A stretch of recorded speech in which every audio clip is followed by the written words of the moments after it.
Hey everyone, आप still map function use करके list render करते हो स्क्रॉल व्यू के अंदर? तो ये बिल्कुल गलत है और आगे से ये मिस्टेक फिक्स करने के लिए do watch this video completely. तो let's see what is flat list in React Native और क्यों map inside a scroll view use नहीं करना चाहिए। प्रोफेशनली जहाँ बहुत सारा डेटा रेंडर करना हो वहाँ ये हमें यूज नहीं करना चाहिए।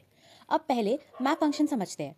सपोज डेटा की एरे है एक जिसमें बहुत सारे ऑब्जेक्ट्स हैं, तो मैप से उसको रेंडर हम कैसे करते हैं पहले हम वो सीखते हैं। अब डेटा डॉट मैप जब किया हमने तो इसमें अंदर एक फंक्शन में पैरामीटर्स मिलते हैं, आइटम और इंडेक्स। अब इंडेक्स को जनरली हम की प्रॉप में पास कर देते हैं, वरना सेम की या सेम आईडी की वार्निंग आ जाती है स्क्रीन पर।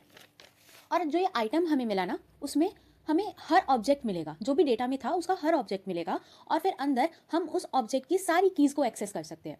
जैसे फॉर एग्जांपल यहाँ हमने नेम एक्सेस किया है तो इसमें पूरे डेटा में हर ऑब्जेक्ट के नेम फील्ड का डेटा स्क्रीन पर रेंडर हो जाएगा। अब जैसे जैसे लिस्ट बड़ी होगी ना तो ऐप लैग होने लगेगी और बैटरी भी ड्रेन हो जाती है। अब ऐसा होता क्यों है? क्योंकि मैप फंक्शन ना पूरा डेटा एक बारी में रेंडर कर देता है, इसीलिए हमारी ऐप लैग या स्लो जैसी प्रॉब्लम्स देती है हमें। अब इन्हीं प्रॉब्लम्स को हटाने के लिए we should use flat list. ये बहुत स्मूथ और बहुत फास्ट रेंडर कर देता है हमारा यूआई और इतने सारे प्रॉप्स देता है, इतने सारे कस्टमाइजेशंस होते हैं हमारे पास कि वो हमारी ऐप को बहुत सूटेबल और ऑप्टिमाइज्ड रेंडरिंग देता है। तो ये हम सारे डिवाइसेस में बहुत अच्छी रेंडरिंग देख सकते हैं फ्लैट लिस्ट से। अब कंसिडर करो ये वाला डेटा। अब इसमें हमें ये एरे फॉर्मेट में डेटा दिया है और इस एरे के अंदर बहुत सारे ऑब्जेक्ट्स हैं और हर ऑब्जेक्ट में हमें दो कीज़ दिख रही हैं, आईडी और नेम। अब देखते हैं मैप से इस डेटा को हम कैसे रेंडर करेंगे। डेटा डॉट मैप करके हर ऑब्जेक्ट एक्सट्रैक्ट कर लेंगे हम और नॉर्मल अंदर ऑब्जेक्ट की कीज़ की तरह, जैसे हम नॉर्मल ऑब्जेक्ट की कीज़ रेंडर करते हैं ना डॉट करके, वैसे ही हम उसको अंदर नॉर्मल एक्सेस कर लेंगे। जैसे आइटम डॉट नेम हमने यहाँ पे किया तो ऐसे ही करके हम नॉर्मल सारी कीज़ को, जो भी हमें आइटम के अंदर, जो भी उस पर्टिकुलर ऑब्जेक्ट के अंदर हमें कीज़ मिलेंगी, हम वो एक्सेस कर सकते हैं।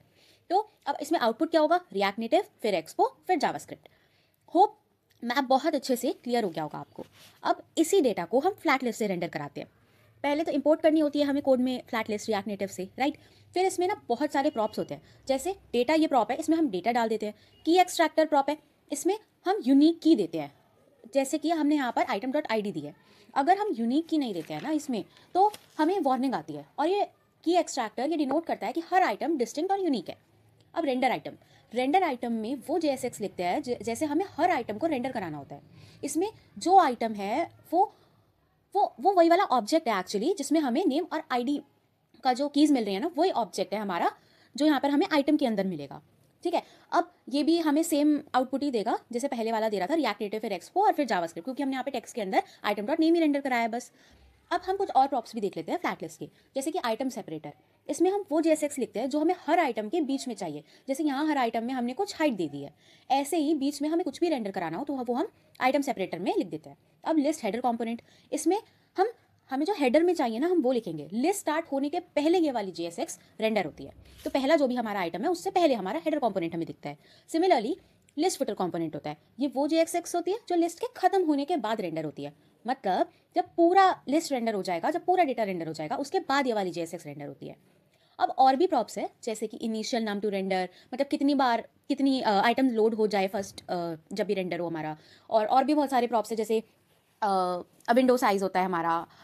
ठीक है, बहुत सारे होते हैं। तो बाकी के प्रॉप्स ना आप डिटेल में डॉक्यूमेंटेशन में पढ़ सकते हो। आप सर्च करना रिएक्ट नेटिव फ्लैट लिस्ट की डॉक्यूमेंटेशन, वहाँ पे आपको सारे फ्लैट लिस्ट के प्रॉप्स मिल जाएंगे। अब आपको मैप और फ्लैट लिस्ट की यूजेज का पूरा आइडिया हो गया है, तो आप सोचो लॉन्ग लिस्ट में स्क्रॉल व्यू और मैप मिलके एक बारी में सारी आइटम्स को मतलब सारे डेटा को एक साथ रेंडर कर देंगे स्टार्टिंग में ही, तो लोड टाइम कितना बढ़ जाएगा जब सारा डेटा एक बारी में इनिशियली रेंडर हो जाएगा। और फ्लैट लिस्ट क्या करेगा? धीरे धीरे लोड करेगा जैसे जैसे जिसकी नीड होगी। ठीक है, तो इनिशियल रेंडरिंग क्या होगी? फ्लैट लिस्ट की बहुत जल्दी हो जाएगी, राइट। अब गाइज अगर आपने इस वीडियो से कुछ सीखा है और ऐसे ही हर कॉन्सेप्ट के कोर को you want to learn, then please do subscribe. और अगर आपका कुछ सजेशन हो नेक्स्ट वीडियो का, then do let me know in comments. Thank you so much, bye bye.